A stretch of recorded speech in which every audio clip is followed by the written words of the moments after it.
और तीसरा था इवोल्यूशनरी ह्यूमनिज्म, जो हिटलर मानता था, जो डार्विन के विकासवादी सिद्धांत से उभरा। इथनिसिटी जिसमें बढ़ गई, जिसमें हम रंग भेद और प्रजाति भेद के आधार पर, और जिसका आधार मान करके ही अंग्रेजों ने, यूरोपियंस ने हमारे, अगर रिसेल को जिन्होंने पढ़ा होगा एंथ्रोपोलॉजी में, जो उन्होंने जो डिवीजन किए भारत में, तमाम फाल्ट लाइन पैदा कर दिया कि यहाँ कुछ तो द्रविडियंस हैं, कुछ आर्यंस हैं, कुछ ईरानियन आर्यंस हैं, कुछ तिब्बतन आर्यन हैं, तो कुछ तिब्बतन द्रविडियन हैं, तो कुछ मंगोलाइट द्रविडियन हैं, इस तरह से। और हमारे आकार, आंख, नाक और माथे के आधार पर उन्होंने पूरा का पूरा इवोल्यूशनरी ह्यूमनिज्म का सहारा लेकर के पूरे देश को खंड खंड में बांट दिया ताकि एक ना हो।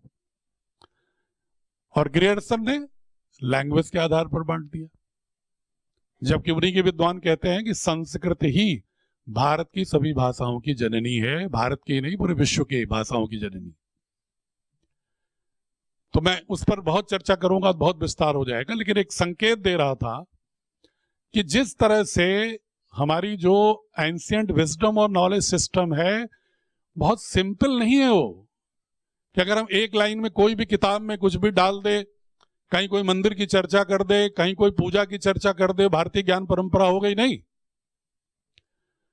भारतीय ज्ञान परंपरा का मतलब है कि ये बच्चों को बोध कराना कि शून्य हमने दिया, न्यूमेरिकल सिस्टम का ज्ञान पूरी दुनिया को हमने कराया है। हमने भारत में ही नहीं पूरी दुनिया को मैथमेटिक्स के 70% प्राचीन सिद्धांत भारत से गया यूरोप में। उपनिषदों का जो अनुवाद दाराशिकों ने कराया था औपनिषद नाम से, वह जाकर के किस तरह से डुपरान नामक फ्रेंच फिलोसोफर उसका अनुवाद करता है 16वीं-17वीं शताब्दी में, और सापनहार, श्रीगल बंधु उसको जर्मन में अनुवाद करते हैं। फिर कैसे वो पूरे यूरोप के दार्शनिक भित्ति का आधार बन जाता है। और इलियट, वर्ड्सवर्थ से लेकर के तमाम ऐसे कवि आपको वहां मिलेंगे जो उपनिषदों के आधार पर ही अपनी काव्य रचना की है। सीधे सीधे झलकता है उसमें बृहदारण्यक उपनिषद और छांदोग्य उपनिषद के अनेक उदाहरण। हम अपनी पुस्तकों में धीरे धीरे उम्र के हिसाब से इन सारी बातों को बहुत ही खूबसूरती से ला रहे हैं। कथानक इस रूप में नहीं ला रहे हैं कि बच्चे बोर हो जाएं पढ़ के।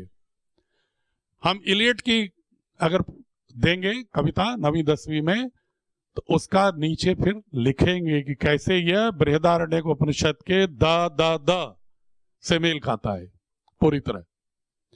कैसे यूरोप का छायावाद,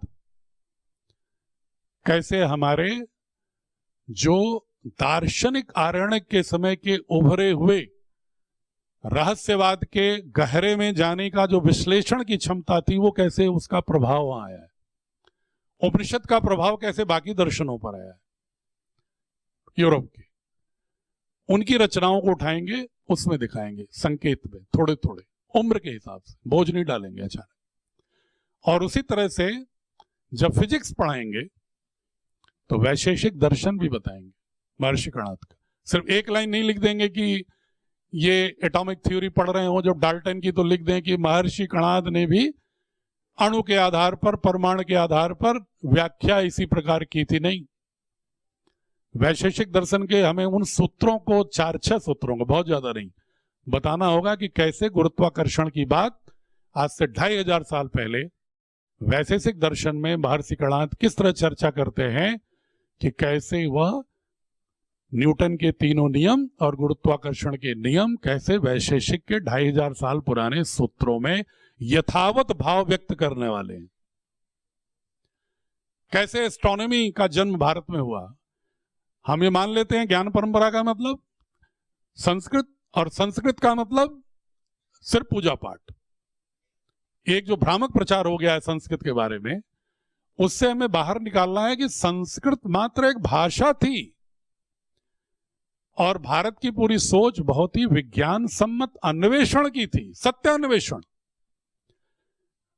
जिसके श्रद्धा का अर्थ ही होता है सत्य को धारण करना। श्रद्धा का मतलब अंधभक्ति नहीं होती। जो श्रद्धा शब्द को भी वैज्ञानिक रूप से विवेक सम्मत मानता रहा हो जो देश, वो सिर्फ आंख मूंद कर पूजा पाठ को कैसे मान लेगा कि हमारा दर्शन ही है? तो हम उस ज्ञान परंपरा के जो उनकी जो बाह्य परतें जो दूषित हो गई हैं, उनको उखाड़कर हटाकर और उनके बीच में एक जो कॉमनैलिटीज हैं, बहुत सारे लोग कहेंगे बुद्धिज्म वेदों के विरुद्ध उद्घोष था, बहुत सारे प्राचीन विद्वानों ने लिखा है और उसी को हम मान लेते हैं। शंकराचार्य के बारे में आलोचना में लिखेंगे छद्म बौद्ध थे, प्रच्छन्न बौद्ध थे, उस पर कमेंट कर देंगे, हम उसी को लिखते रहते हैं एग्जामिनेशन में, सिद्ध करते असिद्ध करते हुए।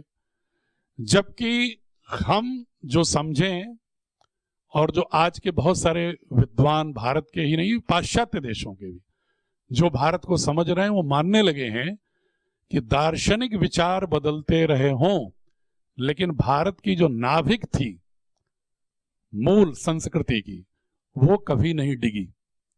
बाह्य अभिव्यक्तियां प्रस्तुतियां बदली होंगी, संरचनाएं बदली होंगी, लेकिन उसकी मूल आत्मा नहीं बदली होगी। अगर आप किसी गांव के अनपढ़ आदमी से पूछ लो तो आपको तुरंत वो 4 अद्वैत दर्शन की बात अपने अनपढ़ भाषा में बोल देगा, कोई अक्षर ज्ञान नहीं उसको, लेकिन वर्षों से जो सांस्कृतिक प्रवाह के तहत उसको जो एक बोध प्राप्त है अनुभूति जन्य, उसके आधार पर बहुत ही मार्मिक उत्कृष्ट आध्यात्मिक दर्शन की बात कर देगा वो। तो ये भारत की ज्ञान परंपरा है, ये भारत की संस्कृति है, और आज पूरी दुनिया को जरूरत है। फेल कर रही है कैपिटलिज्म, फेल कर रहा है कम्युनिज्म, फेल कर रहा है इस्लामिक मोनार्क सिस्टम, फेल कर रही है वेस्टर्न फिलॉसफी, फेल कर रहा है ह्यूमनिज्म। समस्या खड़ी है क्लाइमेट क्राइसिस की, समस्या खड़ी है आर्थिक विषमता की, समस्या खड़ी है युद्ध की, समस्या खड़ी है आतंक की। इसका निदान कहां है? निदान विचार में होता है।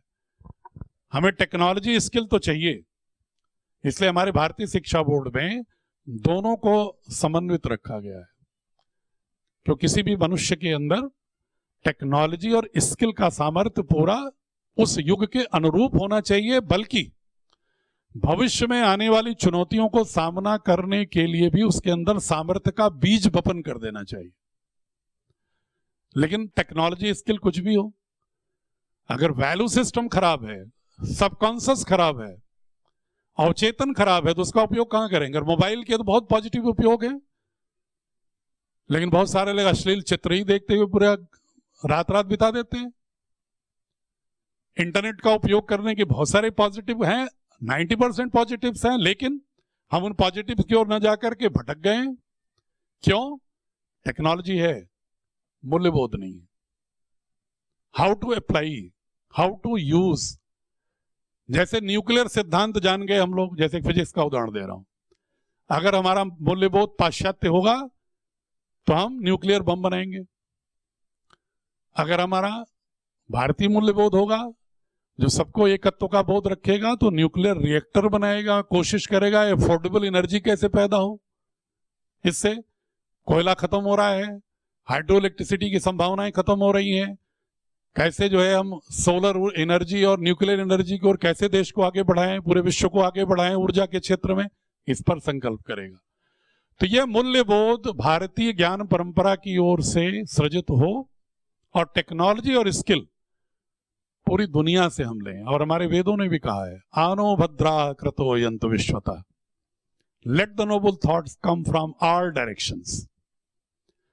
हमने संगम की परंपरा इसीलिए रखी कि जितने भी विचार हैं, जितने भी रास्ते मार्ग पगडंडियां हैं, आओ और एक साथ मिल करके बैठ करके उसका कोई एक संश्लेषित स्वरूप खड़ा करें जिस पर पूरा विश्व, पूरा राष्ट्र चल सके। ये संस्कृति भारत में ही थी, चाहे बौद्धिक बुद्धों का कन्वेंशंस रहे हो, चाहे उपनिषदों के शास्त्रार्थ रहे हो, चाहे कुंभ की परंपरा रही हो, ये सारी लोकतांत्रिक वैचारिक विमर्श की परंपरा रही भारत में।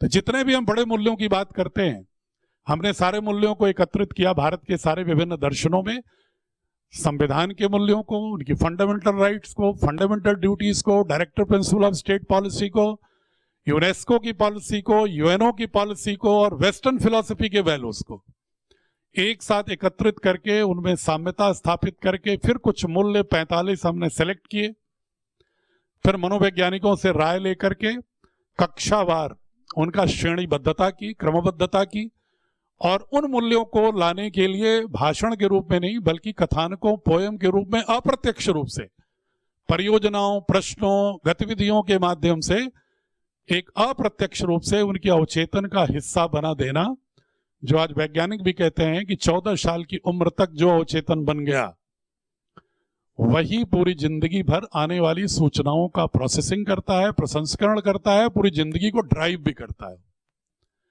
इसलिए स्कूल एजुकेशन में अगर हमने मौलिक मूल्यबोधों को स्थापित नहीं किया तो बाद में बड़े होने के बाद कितने भी बड़ी बड़ी बातें सिखा दी जाएं, वह प्रशंसा तो करेगा उन मूल्यों की, लेकिन आचरण नहीं कर पाता पूर्णतः, इसलिए प्रायश्चित भले करे बाद में, क्योंकि अवचेतन जैसा बन गया वैसा ही वो ड्राइव करता है लाइफ को, जिंदगी को। तो इसलिए बचपन में ही उन मूल्यबोधों को लाना, ये भारतीय ज्ञान परंपरा का एक संकेत हमने दिया कि विकृतियां नहीं, इसका परिष्करण करते हुए उसके मूल स्वरूप को, उसकी मूल आत्मा को, उसके मूल नाभिक को, और जो कन्याकुमारी से लेकर कश्मीर तक, कच्छ से लेकर बंगाल की खाड़ी तक विभिन्न धाराओं के लोग जिन मूल्यबोधों के बारे में, शाश्वतता के बारे में आश्वस्त हो, इटर्नल वैल्यूज, वही सनातन है। जो इटर्नलिटी रखता है वह सनातन है। जो हर युग काल खंड में सार्वभौमिक, सार्वकालिक, कालिक रूप से ग्राह्य है और उपादेयता है जिसकी, वही सनातन है। कुछ मूल्य के साथ, युग के साथ मूल्य बदलते हैं, कुछ शाश्वत होते हैं, अपरिवर्तनीय होते हैं। भारतीय संस्कृति में उसी अपरिवर्तनीय मूल्यबोधों की पूरे विश्व को जरूरत है, ये पाश्चात्य विद्वान भी कहने लगे हैं। तो हम भारतीय शिक्षा बोर्ड के माध्यम से बच्चों के संस्कार को इस रूप में गढ़ना चाहते हैं। आपसे सहयात्री होने के लिए अपील कर रहे हैं हर जगह। उसमें जो अड़चने आएंगी, या हमारी जो पुस्तकें अभी 6वीं तक आई हैं, 8वीं तक नवंबर तक आ जाएंगी, और 9वीं से 12वीं हम अभी प्रतीक्षा कर रहे हैं नेशनल करिकुलम फ्रेमवर्क द्वारा उसका एक डिटेलिंग देना, प्रारूप का। कॉम्पिटेंसी तो उन्होंने दे दिया, लेकिन उस कॉम्पिटेंसी को डिटेलिंग करते हुए भी सिलेबस नहीं दिया है। तो हमने विद्वानों को रखा है। और एक बहुत ही महत्वपूर्ण बात अब अंतिम चरण में कह रहा हूं, बहुत सारे लोग कहते हैं कि ऐसा तो नहीं कि आप सिर्फ संस्कृत के श्लोक मंत्र पढ़ा दो, हमारा बच्चा तो नीट और जेई में आ ही ना पाए, तो ऐसे बोर्ड में क्यों पढ़ाएंगे। विद्यालय वाले भी कहते हैं। आप इसी से संकेत ले लीजिए। इसमें से फिजिक्स कितने लोगों ने पढ़ा है? कोई, बहुत सारे लोगों ने। Professor SC. वर्मा जो पद्मश्री हैं, जो कॉन्सेप्ट ऑफ फिजिक्स लिखे हैं किताब, शायद ही भारत में कोई आईआईटी में प्रवेश पाया हो जो प्रोफेसर वर्मा की किताब बिना पढ़े पा गया हो, शायद ही कोई हो। हमारे विज्ञान की पुस्तकों के बनाने की जो समिति है उसके अध्यक्ष प्रोफेसर एस.सी. वर्मा हैं। इससे आप अंदाजा लगा सकते हैं कि हम बोर्ड में इसके लिए भी इतने सचेत हैं कि अगर संस्कृत की प्रज्ञा के लिए श्रीनिवास वरखेड़ी को हम रखते हैं तो विज्ञान से 1% भी कम ना हो कि बल्कि हम बाकी बोर्ड से 10% कम से कम आगे रहें, उसके लिए एस.सी. वर्मा भी बोर्ड के सदस्य हैं। कई आईआईटीज के प्रोफेसर हमारे सदस्य हैं। और ज्ञान परंपराओं में एक धारा को, बहुत सारे लोग कहते हैं कि स्वामी रामदेव तो आर्य समाज के हैं, तो कहें ऐसा तो नहीं सिर्फ आर्य समाज पढ़ाया जाएगा इसमें, ये भी प्रश्न उठाते हैं लोग। तो मैंने उनसे कहा भी स्वामी जी अगर पूरी बात सुनो अगर आप, तो स्वामी जी तो समस्त भारत के सारी दार्शनिक और सांस्कृतिक परंपराओं के संश्लेषक, सिंथेसाइजर के रूप में दिखाई पड़ते हैं हमें। तो कहीं वो जिद तो नहीं करते किसी एक जगह, नंबर 1। और दूसरी बात, भारतीय शिक्षा बोर्ड के गठन में हमने कमिटमेंट दिया है भारत सरकार को कि हम नेशनल करिकुलम फ्रेमवर्क और संविधान की भावनाओं के विपरीत नहीं जाएंगे। इसलिए भारत की 150 करोड़ लोगों को भारत बोध के साथ जोड़ना है, किसी एक धारणा बोध के साथ नहीं। यह जरूर है कि जहां जहां इतिहास में समानुपातिकता के सिद्धांत का उल्लंघन हुआ, जहां जहां इतिहास आप देखेंगे दिल्ली सेंट्रिक, या किसी एक कालखंड को ज्यादा महत्व देना, किसी को कम महत्व देना, या इतिहास सिर्फ युद्धों का विवरण होना, नहीं। जिन्होंने दर्शन में, जिन्होंने कला में, जिन्होंने वास्तुकला में, जिन्होंने गणित में, जिन्होंने विज्ञान में, जिन्होंने कृषि में, पराशर की कृषि संहिताओं, इन जगहों पर जिन्होंने भी काम किया है इस देश में, वो असली हीरो हैं हमारे। वो हीरो सिर्फ वो नहीं है जो पॉलिटिशियंस या राजा, वो घटना काल के एक प्रभाव डालने वाले कारक हो सकते हैं, लेकिन इतिहास का निर्माण वो लोग करते हैं जो वास्तव में वैचारिक और सांस्कृतिक रूप से उसके प्रवक्ता, योद्धा, परिवर्तन की क्षमता रखने वाले होते हैं। जैसे आज अगर समाज को बदलने का काम कौन कर सकता है? शिक्षा, शिक्षक। आप किसी राजनीतिक से उम्मीद नहीं कर सकते, किसी ब्यूरोक्रेट से उम्मीद नहीं कर सकते। आप अगर अच्छा या बुरा जो भी बदलाव आएगा, वो आएगा शिक्षा की धुरी से। इसलिए अगर ये विचार, अगर हम कहें इतिहास में शिक्षकों का नाम ही ना हो, इतिहास में शैक्षणिक व्यवस्था की चर्चा ही ना हो, सिर्फ युद्धों की चर्चा हो, टैक्सों की चर्चा हो, तो फिर तो इतिहास नहीं है, वो तो अधूरा है। इसलिए हम उसमें जितने भी हैं, राजा भोज से लेकर के, अगर आप जितने ग्रंथ पढ़ेंगे, आप सबके नाम बच्चे आपको दिखेंगे, आप पुस्तकें हमारे देखिएगा, तो आपको वैदिक काल से लेकर के आज की पूरी सांस्कृतिक यात्रा में, हाँ, उसमें हमने इस्लाम के इम्पैक्ट, क्रिश्चियनिटी, ज़ोरेस्ट्रियंस, यहूदियों, किसी को भी ऐसा नहीं है कि हमने स्थान न दिया हो। हमने सबको स्थान दिया है, क्योंकि भारत एक विविध संस्कृति पूर्ण देश है, लेकिन उनके बीच में हम उस एकात्म भाव को स्थापित कर रहे हैं जो हजारों साल से भारत की मौलिक आत्मा रही है। चाहे किसी भी रिलीजियस पद्धति को आप मानो, लेकिन वैल्यूज के स्तर पर उस राष्ट्र के एकात्म बोध से जुड़ो, भारत बोध से जुड़ो, भारत की समूची सांस्कृतिक यात्रा से जुड़ो, एक समग्र रूप से भारत का बोध करो, और आपके मन में, जेहन में स्थापित हो कि आपके पूर्वज हजारों साल से इस धरती पर रहे हैं, आप अचानक कहीं बाहर से नहीं आए हैं। इसलिए पूरी सांस्कृतिक प्रवाह को समेट करके जीवन का अंग बनाना, वही समग्र जीवन होगा। इस मूल सिद्धांत के तहत इसको हम आगे बढ़ाने की कोशिश करेंगे। तो बच्चा विज्ञान में भी सामर्थ्यवान होगा, टेक्नोलॉजी में भी सामर्थ्यवान होगा, लेकिन मूल्यबोध उसका भारत बोध होगा, आत्मबोध, समाजबोध, राष्ट्रबोध, वैश्विक बोध और ब्रह्मांडीय बोध सबसे एक जुड़ा होगा। और भारत के दर्शन को जो मानेगा, वेदों के दर्शन को, उपनिषदों को, वह इकोलॉजिकल इम्बैलेंस को कभी बढ़ावा नहीं दे सकता। पारिस्थितिकी असंतुलन को भारत के मूल दर्शन से कभी भी बढ़ावा नहीं मिलेगा, बल्कि पारिस्थितिकी संतुलन, समंजन स्थापित करने का दर्शन अगर पूरी दुनिया में कहीं है तो भारतीय ज्ञान परंपरा में है, और उसी को विश्व की जरूरत है। इस तरह के मूल्यों को स्थापित करना, श्रम के प्रति सम्मान, नारी के प्रति सम्मान, कम संसाधनों वालों के प्रति सम्मान, डिस्ट्रीब्यूशनल जस्टिस, वितरण में न्याय के सिद्धांत में धारणा रखने का भाव, इस प्रकार के भारत के शास्त्रों और मूल्यों से उदाहरण देकर के बच्चों को, उनके मानस को गढ़ने का काम हम शिक्षा बोर्ड में करने का प्रयास कर रहे हैं। उसमें आपके भी जो सुझाव मिलेंगे, हम नहीं कह रहे हैं जो कर रहे हैं परफेक्ट है, क्योंकि ये सब चीजें ऐसी होती हैं, जितने लोग जुड़ते हैं सहयात्री, उनके सलाह, विमर्श, परामर्श के बाद उसमें परिमार्जन, परिष्करण, संशोधन, परिवर्धन, संवर्धन एक सतत प्रक्रिया है। उस प्रक्रिया में हम अपने को बहुत ही विनीत भाव से आपके साथ जोड़ते हैं, और जो भी आपके मिलेंगे सुझाव अभी दें या हमारी वेबसाइट पर लिख के भेजें। हम अपना टेलीफोन नंबर डालेंगे तो हम आपसे बात भी करेंगे, आपका पूरा पढ़ करके कि आपने जो भेजा होगा विस्तार से। और अगर उसमें जो भी मूल्यांकन होगा, हमारे साथ करीब 1000 प्रोफेसर इस देश के और 2500 माध्यमिक शिक्षा के शिक्षक हमारे पैनल पर जुड़े हुए हैं भारतीय शिक्षा बोर्ड से, विभिन्न विषयों के और विभिन्न धाराओं के। एक बहुत ही इंटरेस्टिंग बात कह के अपनी बात खत्म करूंगा कि जेएनयू को, जिसको लोग कहते हैं ना कि ये साम्यवादियों का गढ़ है, हमने अपने इतिहास को, सोशल साइंस की किताब को, जेएनयू के ही 7 प्रोफेसर्स को लगाया और वो जो किताब आप पढ़ेंगे तो उसमें 101% वस्तुनिष्ठ भारत बोध दिखेगा, पूरा भारत बोध दिखेगा। ये उन लोगों से मैंने पहले कहा कि आप पर बड़ा ठप्पा लगा हुआ है कि आप भारत विरोधी हो, तो क्या सचमुच भारत विरोधी हो? तो बोले नहीं, हमें कहीं मौका ही नहीं मिलता अपनी बात रखने का।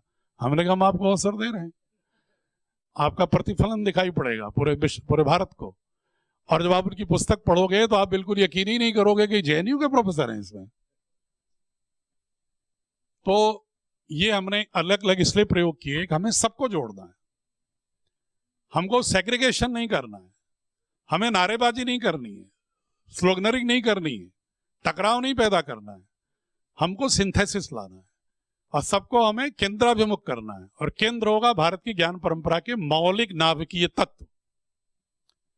और उसमें जब तक सारे लोग नहीं जुड़ेंगे राष्ट्र मजबूत नहीं खड़ा हो सकता।